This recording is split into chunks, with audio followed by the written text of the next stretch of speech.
Recent tragedies have gained national attention, including the deadly shooting at a church in Michigan. That church shooting left 4 people dead, 8 wounded, and several others injured. Here in southern Utah, that tragedy hit close to home. Canyon Media radio host Mikey Foley has a personal connection to the Michigan shooting and shared his thoughts with me in his radio studio. Tell me about what was going through your mind this weekend. Okay, well, I was just kind of wasting time on, Instagram like we all do. And I just saw a headline that an LDS church was attacked. And my first thought was, well, it's probably in Utah, because that's where the highest concentration of them are. And then I saw Michigan and I thought, oh no. And then I saw Grand Blanc, and then, my heart just sank because that's where I'm from. That was my building. You know what I mean? And in Michigan, when you're LDS in Michigan, you have like 2 buildings. Yes. And so when it was Michigan, well, of course it's either the Stake Center or the Ward building, and it was my Stake Center that I grew up in and went to church dances in and all that stuff. And it's surreal. It's weird to see something that horrible happening in such a place that I've always considered to be such a peaceful place. I called my dad almost immediately. Now your dad is very embedded in that community. Yes. Still. He's the guy who actually dedicated that building when it was built in 1983. He was in the stake presidency and stuff, so that stake center was like his second home. Like, he was there a lot. And so he knows everybody and their kids. And when you saw what was happening, and I think you probably heard people tell you firsthand the experiences that happened, from your understanding, how did it all go down? Well, I was looking at, Facebook is the next step, is just looking at all my friends and looking for that, cliched marked safe from, kind of a thing. From what I understand, luckily within 30 seconds of the 911 call, there was a cop. How is that? That alone right there is amazing. That's, I'm not a miracle guy. I'm really not. But that's something. Because I've been in that area, and it's not like there's cops all over the place. For a cop to be there at that time, that quickly, that is some serious coincidence there. That is major, major luck, or you can call it something else if you're a person of faith. But holy moly. Yeah, so the Charlie Kirk thing happens in Utah. We find out the suspect is, very close by here in town. That hits close to home. And then this happens at my old building that I grew up in Michigan. And it just, are they connected? We don't know. I don't know what the motive was. These are deranged people who derange things.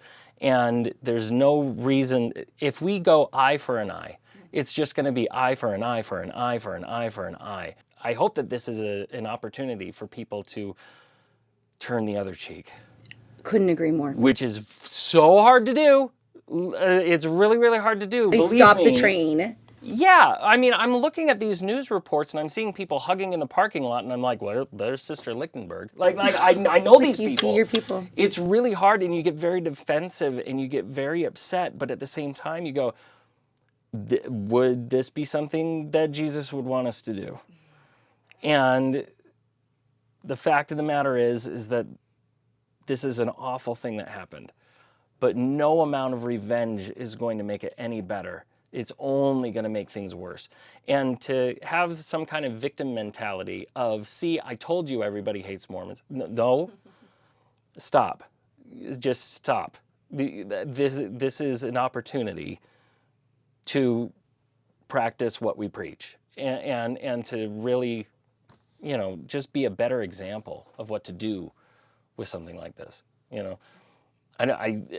It drives me nuts. It drives me nuts when people are like, well, these people did it. You go, no, one person Precisely. did that. And no amount of internet trolls who agree with that one person means that we're somehow in a war of some type. No, It's not real. It's like the war on Christmas. It's not real.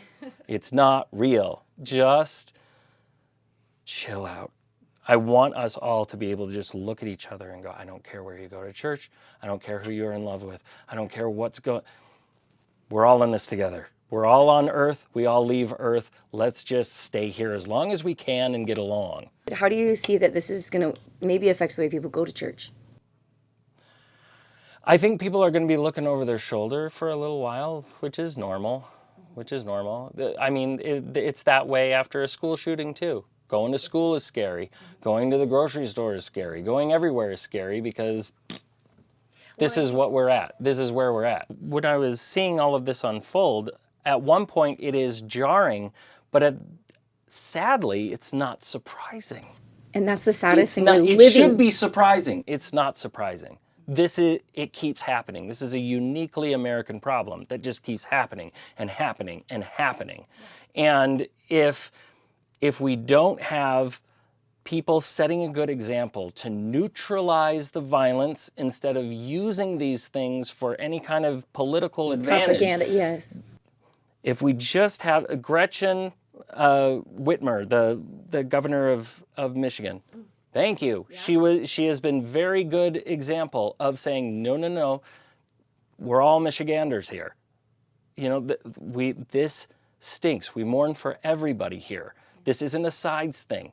This is somebody who did something terrible, you know, and as long as we don't give in to the temptation to get tribal about it, we have a chance.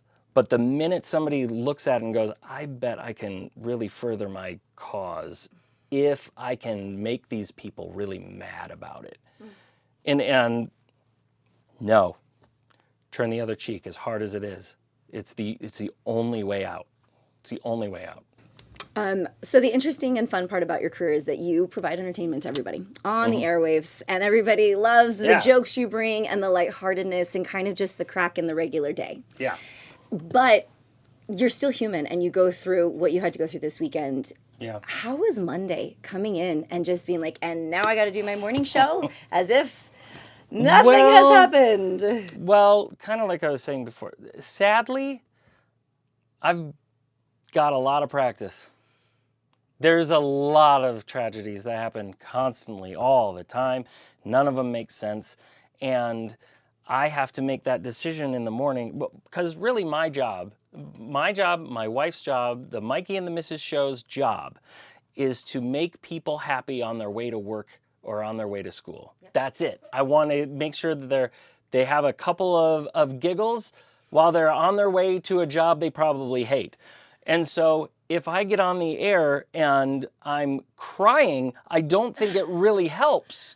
And so I have maybe. Yeah, but I mean, whether it's an election or whether it's whatever, there's so many minefields all over the place. Yeah. And luckily, this isn't a news show. No. This is, if I have a choice to talk about me being absolutely terrified over the weekend and how senseless it is and all of that stuff, or I can do a news story about how a guy just got into the Guinness Book of World Records for the world's longest fingernails, I'm going with the fingernails. Because there's plenty of outlets for all the bad news. Very true. So we want to keep it as light and giddy as possible, because it used to be that a tragedy like this was a very special episode. You know, it was very different. Yeah. It's not now. It's almost every week.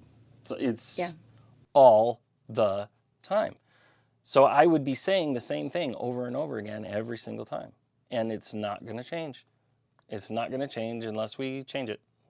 Read the full report by Nick Fiala. This is Monica McLaughlin with St. George News, your #1 source for local news.